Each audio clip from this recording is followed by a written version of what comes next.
C'est une communication voulue comme un exercice de restitution auprès de la population du Congo central, mais aussi une reconnaissance eu égard à la Cour d'appel de Matadi qui a dit les droits en toute indépendance, à en croire l'orateur du jour. C'est mercredi 27 février 2019 à l'hôtel Safari dans la portuaire ville de Matadi, devant une bonne poignée de journalistes du Congo central, Rodi Pika Massamba, coordonnateur de l'équipe de travail, saluant l'arrêt véridique en toute indépendance de la Cour d'appel de Matadi. L'arrêt du 25 avril 2019, rendu par la Cour d'appel de Matadi, a disposé à juste titre que la requête du PPRD était recevable, mais non fondée. Aussi informé de la décision de la Cour d'appel de Matadi, le candidat gouverneur de la province Kimaton, enfant du Congo central et originaire de Mbanzangungu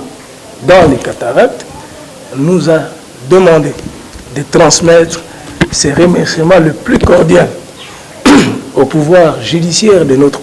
pays qui a fait montre dans le traitement de ces dossiers d'une indépendance admirable face au pouvoir politique de notre pays. Ce qui honore la démocratie congolaise qui se consolide jour après jour et s'érige indiscutablement en modèle en Afrique.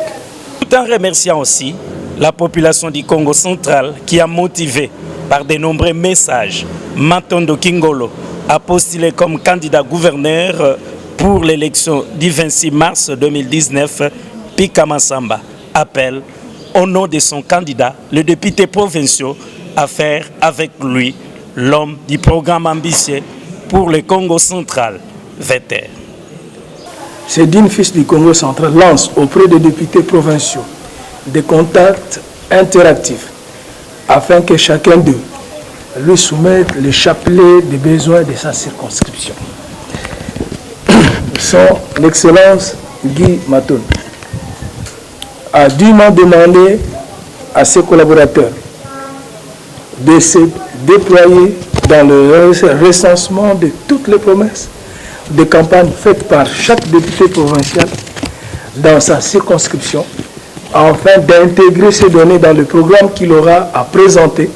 le moment venu devant l'hémicycle de notre province. De cette manière, rien ne sera oublié et le développement de la province s'effectuera à la base et de manière pertinente et inclusive. Cette approche originale permettra à son Excellence Guy Maton de bonifier sa vision, déjà ambitieuse pour le Congo central, ambition qui tiendra également compte des besoins spécifiques et réels de 2 villes actuelles de la province, des 5 nouvelles villes en voie de création, des 10 territoires de la province et des 55 secteurs que compte le Congo central.